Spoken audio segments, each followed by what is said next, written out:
অনাদির আদি গোবিন্দ শ্রীমতী রাধারানীর পাশ থেকে চলে আসে। কোথায় আসছে? না মর্তের মাটিতে। আনছে কে? অদ্বৈত আচার্য। অদ্বৈত আচার্য কেন আনছে তাকে? ভগবান যখন মনে মনে চিন্তা করলো লীলা জগতের শ্রেষ্ঠ লীলা রাস লীলা, বৃন্দাবনের মাটিতে অষ্ট সখী সখাগণদেরকে সঙ্গে করে নিয়ে শ্রীমতী রাধারানীকে পাশে থেকে রাধারানীকে সঙ্গে করে নিয়ে রাস মঞ্চের উপরে যখন গোবিন্দ আমার রাস পরিবেশন করছে, ঠিক সেই সময় সেই রাস মঞ্চের দাঁড়ি করে রাখলো কাকে? না যোগমায়া। কে যোগমায়া? দেবাদিদেব মহাদেবের স্ত্রী যোগমায়া। চেতনামুক্ত হয়ে গেল। শয়নকালে রাত্রিতে নিশা ভোগ রাত্রে রাসলীলা হচ্ছে। গিরিকন্দরে কৈলাসের উপরে দেবাদিদেব মহাদেবে যখনই পার্শ্ব প্রস্থান করেছেন, দেখতে পেলেন যে পাশে তার প্রিয় সখী সতী নাই। একই কোথায় গেল সতী? ভগবান ধ্যানমগ্ন হলেন, নয়নটা মূর্ছিত করেছে। ভগবান জানতে পারল কোথায়? তার সতী গিয়েছেন সিকিউরিটি গার্ডের চাকরি করতে। কোথায়? বৃন্দাবনের মাটিতে। ভগবান মনে মনে চিন্তা করলো গুরুদেবে আমার, শিবের গুরু কৃষ্ণ, কৃষ্ণের গুরু শিব। আমার গুরুদেব আমার প্রিয় পরম সখা ভগবান রাস লীলা করছে, লীলা জগতের শ্রেষ্ঠ লীলা। তিনি চলে গেলেন কোথায়? মহামায়ার কাছে। ভগবানের নির্দেশ ছিল যে যতক্ষণ আমি রাস মঞ্চে রাস লীলা করব কোন পুরুষ যেন প্রবেশ না করে। সতী, তুমি আমার দাড়িটা রক্ষা করো। কেন? পুরুষ যেন প্রবেশ না করে। মনে মনে চিন্তা করল, ভগবান আমারও বলেছেন রাস মঞ্চে পুরুষ নিষেধ, তাহলে আমাকে এমন সাজে সাজতে হবে আমার প্রিয় রমণী সতী যেন আমাকে না বুঝতে পারে, না চিনতে পারে। মহামায়ার ভালো একটা কাপড় ছিল বাবা, কাপড়টা পরেছে। বাড়ির মায়েরা বোনেরা যত ভালোভাবে কাপড় পরতে পারে, কিন্তু একটা পুরুষ শাড়ি অত ভালোভাবে পরতে পারে না। যেমন তেমন ভাবে শাড়িটা পরে নিয়েছে, যত টাকা পেরেছে বেশি করে নিয়ে ভালো করে পেটের ধারে গুজে নিয়েছে। নিয়ে যাচ্ছে কোথায়? মহামায়ার কাছে, বৃন্দাবনের মাটিতে। মনে মনে চিন্তা করলো যদি বৃন্দাবনের মাটিতে যদি না যাই, রাসলীলা যদি আমি না দেখি, তাহলে আমি বুঝতে পারবো না গোবিন্দের লীলাটা। ভগবান আমার গেলেন কোথায়? গেল বৃন্দাবনের মাটিতে। বৃন্দাবনের মাটিতে গিয়ে দেখছে রাস মঞ্চের উপরে রাস হচ্ছে, আর দেবী সতী দাঁড়িয়ে আছে। মহাদেব মনে মনে চিন্তা করলো ঢুকতে হবে, আমাকে সাইড দিন, আমি যাবো। দাঁড়া, কে তুমি? বলো। আমি হলাম এই বৃন্দাবনের গোপী। তুমি বৃন্দাবনের গোপী, কোনোদিন তো তোমার দেখি নাই। কোথায় থাকো তুমি? দেখুন, আমি হলাম পরম সতী গোপী, সূর্যের আলোতে বার হই না। পরপুরুষ আমাকে দেখে না, আমি পরপুরুষের দেখি না। দাঁড়া, মিথ্যা কথা বলো না, বলো তুমি কে? মহাদেব মনে মনে চিন্তা করলো, ধরা পড়ে যাই রে বাবা। হ্যাঁ, মহামায়া বুঝতে পারলেন আর কেউ নয়, এ হলো আমার পরম পূজনীয় দেবাদিদেব মহাদেব। প্রবেশ করা যাবে না রাসমঞ্চের মধ্যে, ভগবানের সংবাদ প্রবেশ করতে দিতেই হবে আমাকে। যদি না প্রবেশ করতে তো আমি অভিসংবাদ করব। বেশ, তবে অভিসংবাদ করো। শোনো সতী, যে গোবিন্দের জন্য তুমি রাসমঞ্চের সারথি হয়ে আছো, দাঁড়িয়ে হয়ে আছো, ওই গোবিন্দের জুটি আমি ভেঙে নিয়ে চলে। গোবিন্দ আমার রাস মঞ্চের উপরে দাঁড়িয়ে দুটো হাত তুলে আশীর্বাদ করলেন, মহাদেব তথাস্তু তাই হবে। তবে এ যুগে আর নয়, আসছে কলি যুগে তুমি হবে অদ্বৈত আচার্য, সর্বাগ্রে জন্মগ্রহণ করবে। আর 52 বছর পরে আমি যাব নদিয়ার পিতা জগন্নাথ মিশ্রের ঘরণী শচী দেবীর গর্ভে। তবে তাই হবে। মহামায়া ভগবানের চরণখানা জড়িয়ে ধরেছে। প্রভু, ভগবানের জুটি যদি তুমি ভেঙে নিয়ে চলে যাও, সমগ্র ভক্ত যে অন্ধকার লিপ্ত হয়ে যাবে। এর কৃপা করবে কে?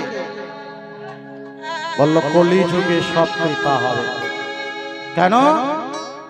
অদ্বৈত আচার্য এলো, 12 বছর তুলসী চন্দন ভাসিয়ে ভাসিয়ে ভাসিয়ে ভাসিয়ে 12 বর্ষ পূর্ণ হতে একটা দিন বাকি।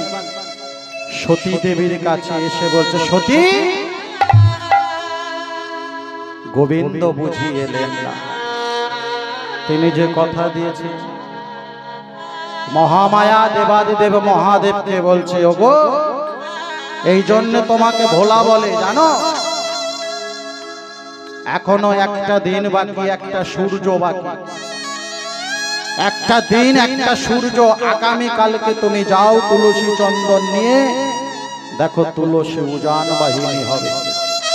পরের দিনে প্রভাতে ব্রাহ্ম মুহূর্তে অদ্বৈত আচার্য বৃদ্ধ অবস্থায় তুলসী চন্দন নিয়েছেন। যমুনার পাড়ে গিয়ে বলছে, যমুনা, আজ আমার শেষ আশা তোমার কাছে। তুলসী চন্দন ভাসিয়ে দেব, যদি উজান বাহিনী না হয় তাহলে আমি আমার জীবন ভাসিয়ে দেব। যখনই তুলসী চন্দনটা ভাসিয়েছে, সাথে সাথে তুলসী চন্দন উজান বাহিনী হয়েছে। অদ্বৈত আচার্য মনের আনন্দ নাই, ওই তুলসী চন্দন দেখতে দেখতে দেখতে দেখতে গিয়ে পৌঁছল কোথায়? শান্তিপুরের ঘাটে। শান্তিপুরের ঘাটে গিয়ে দেখছে বহু রমণী একত্রিত করে নদিয়ার পিতা জগন্নাথ মিশ্রের ঘরণী শচী দেবী গঙ্গা স্নান করবেন উপস্থিত হয়েছে।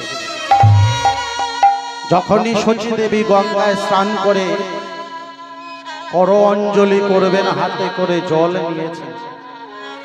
তুলসী চন্দনটা শচী দেবীকে 3 বার প্রদক্ষিণ করে ওই হাতের উপরে উঠে গিয়েছে।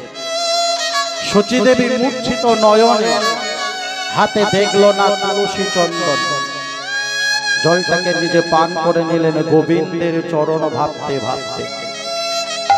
যখনই জলটাকে পান করে নিয়ে চলে গেল, অদ্বৈত আচার্য বালকদেরকে জিজ্ঞাসা করছে, বালক, ওই রমণীটা কে জানো না?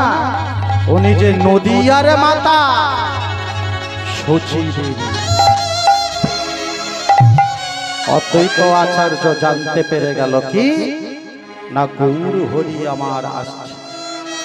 কথা দিয়েছিলেন আজ থেকে 6টা যুগ আগে, মহাদেবকে বলেছিলেন যে এ যুগে নয়, কলি যুগে আমি যাব, তুমি হবে অদ্বৈত আচার্য, ছেলে তুমি শিব হয়ে যাবে আচার্য। আমি ছিলাম গোবিন্দ, হয়ে যাব মহাপ্রভু গৌরাঙ্গ। আর সেদিনেই আমাদের মিলন হবে। অদ্বৈত আচার্য নাচতে নাচতে গাইতে গাইতে নিজের গৃহে উপস্থিত। জানো সতী, আজ বুঝি বুঝি মনে আনন্দ, যে বুঝি বুঝি আনন্দতে, আজ বুঝি বুঝি মনে আনন্দ, ওই বুঝি বুঝি মন আনন্দে, বহু তপস্যার বুঝি বুঝি বুঝি আনন্দে, এ যুগ সার্থক হলো, বুঝি বুঝি মনে আনন্দ, আজ তুলসী চন্দন ভাসাইছিলাম, বুঝি বুঝি মনে আনন্দ হলো, ওই না নদী আর মাতা ভেতরে, বুঝি বুঝি তুলসী গান হলো, আজ হরি হরি হরি হরি,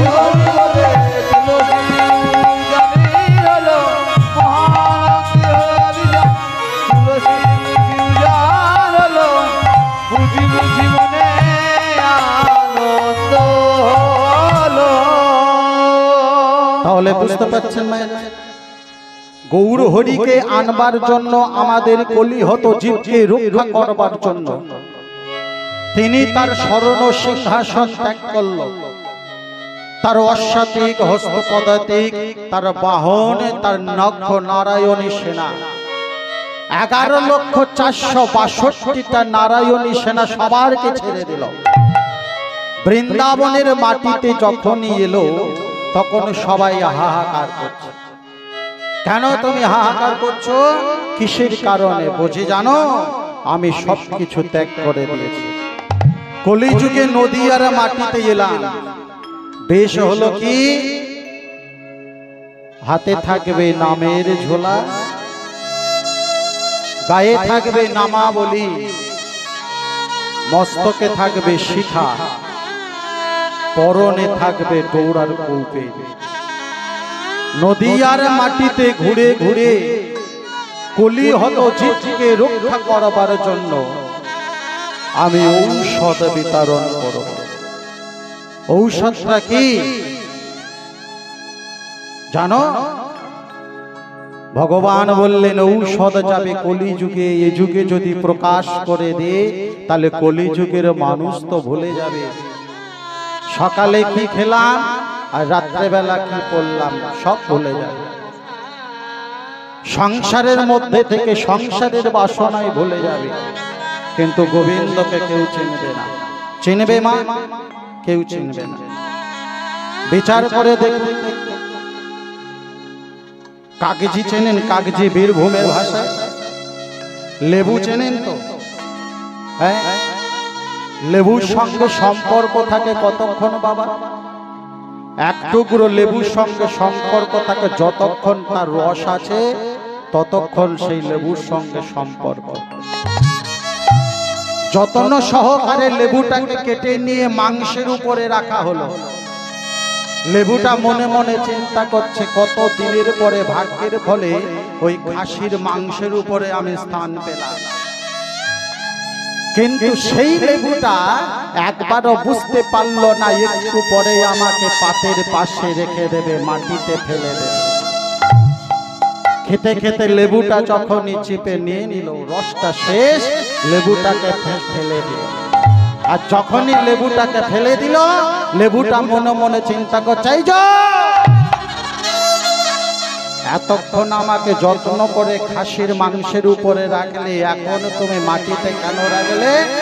তখন প্রশ্ন হচ্ছে, শোনো, যতক্ষণ তোমার রস ছিল ততক্ষণ তোমাকে ভালোবেসেছিলাম, এখন রস নাই, তোমাকে ফেলে দিয়েছি। সংসারটা ঠিক তেমন। সংসারে যতক্ষণ আপনি দিতে পারবেন, যতক্ষণ আপনার হাত থাকবে, গতর থাকবে, ছেলে হাটে থেকে ফোন করে বলবে, অফিস থেকে ফোন করে বলবে, বাবা তোমার জন্য রসগোল্লা নিয়ে যাব না বীরভূমের ল্যাংচা নিয়ে যাব। বাবা মনে মনে চিন্তা করে, ছেলে আমার জন্য বড় বড় বীরভূমের ল্যাংচা রসগোল্লা আনবে কেন না, বাবা তো চাকরি করে, মাসে গেলে লক্ষ টাকা মাইনে পায়, আর যখনই চাকরিটা রিটায়ার হয়ে যাবে 50 লক্ষ টাকা অ্যাকাউন্টে চলে আসবে, ছেলের কাছে ঢুকে যাবে, পরে যখন পেনশন পাবে ওটা তো মায়ের জন্য, তখন আর বাবাকে বলবে না বাবা রসগোল্লা নিয়ে যাব না একটু গুঁড়ো লঙ্কা নিয়ে যাব, কেউ বলবে না। সংসারটা হলো ঠিক তাই। গোবিন্দ আমার মনে মনে চিন্তা করলো যে এই সংসারের মধ্যে থেকে মানুষ বাসনা মুক্ত হবে না, কোনো সংসারের মধ্যে থাকবে সারাক্ষণ বাড়ির বউ বলবে টিভিতে সিরিয়াল হবে, প্যাকেজ মেরে দাও, নালে ভাতে জল ঢেলে দিচ্ছি এসে খেয়ে নেবে। নিজের মন ভালো থাকবে না, স্ত্রী পুত্রে ঔষধ কেনার পয়সা থাকবে না। ভগবান বললে শোনো, তুমি সাধনা করো, কামনা করো, বাসনা করো, 24টা ঘন্টার মধ্যে একবার আমাকে স্মরণ করো, আমি তোমাদের সঙ্গে আছি। সেটাও করলাম। তাই গোবিন্দ মনে মনে চিন্তা করলো যে কলি হতো জীবকে শিক্ষা দেবার জন্য নগরে নগরে গ্রামে গ্রামে হরি নাম করাতে হবে, কীর্তন করাতে হবে। কীর্তনে যদি কিঞ্চিত হয়, নবদিতা ভক্তি ভগবান দিয়ে গেল কি কীর্তনং শ্রবণং বিষ্ণু শোভনং কৃষ্ণ শরণং পাদ সেবনং অর্চনং বন্দনং দাস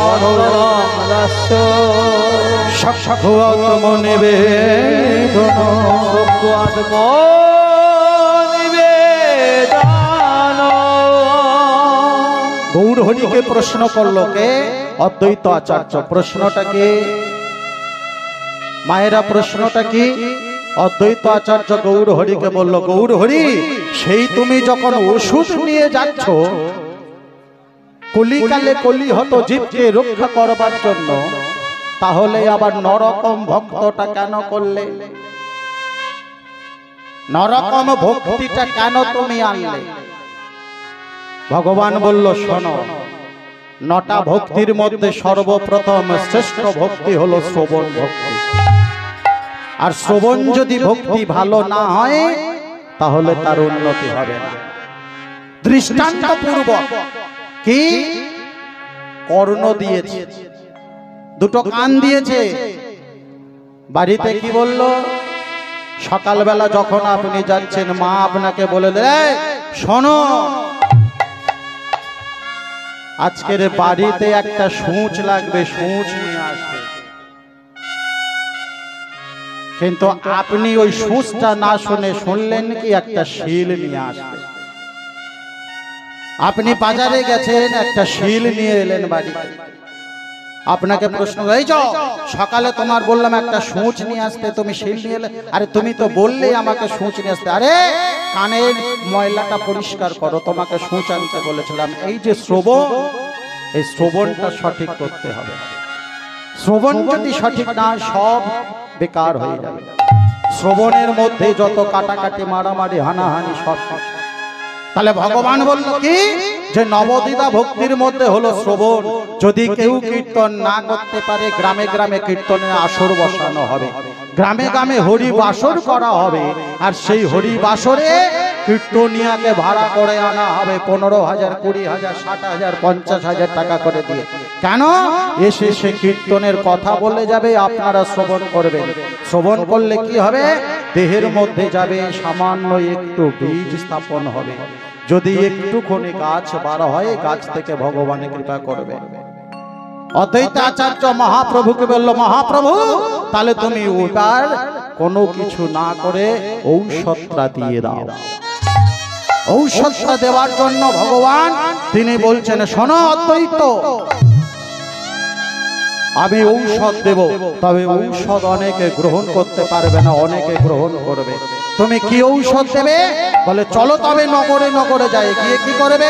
হরে কৃষ্ণ হরে কৃষ্ণ কৃষ্ণ কৃষ্ণ হরে হরে হরে হরে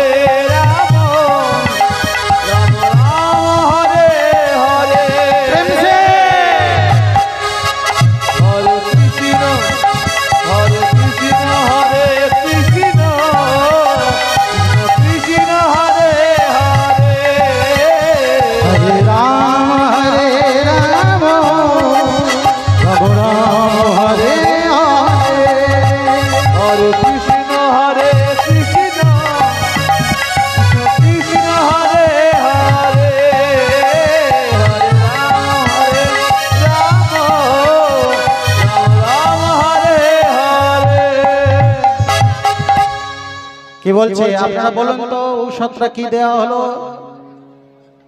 ঔষধটা কি দেওয়া হলো? একবার তালে তালে সবাই মিলে আসুন, সবাই মিলে তালে তালে। হরে কৃষ্ণ হরে কৃষ্ণ কৃষ্ণ কৃষ্ণ হরে হরে সবাই মিলে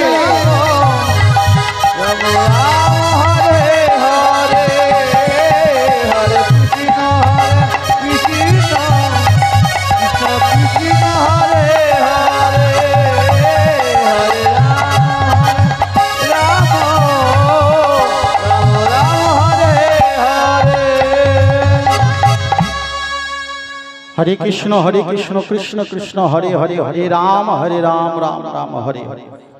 এতদিন তো কৃষ্ণ নাম করে এলাম, হরে রাম করে এলাম, হরে হরে করে এলাম, কৃষ্ণ কেন বলবো? হ্যাঁ, কৃষ্ণ না বলে তো অন্য কিছু বলতে পারতাম। কৃষ্ণ শব্দের অর্থ কি ভালো করে জানো। কৃষ্ণ শব্দের অর্থ কৃ মধ্যাহ্ন শয় নয় কৃষ্ণ। কৃ শব্দের অর্থ হলো বহুবাচক, আর স্নো শব্দের অর্থ হলো নিবেদ্য। চাষি যেমন মাটি খনন করে বীজ রোপণ করে, সেটা হলো কৃ, আর যতক্ষণ না ওই মাটি হতে অঙ্কুর বার হয় ততক্ষণ স্নো আসে না। তাহলে ভগবান আমাদেরকে স্থাপন করলো, আমাদের মধ্যে যতক্ষণ না ভক্তির অঙ্কুরিত বার হবে ততক্ষণ গোবিন্দ আমাদের কৃপা করবেন না। হরি বল হরি বল। তাহলে আমাদের সঠিক পথ সঠিক মার্গ দর্শন করতে হবে।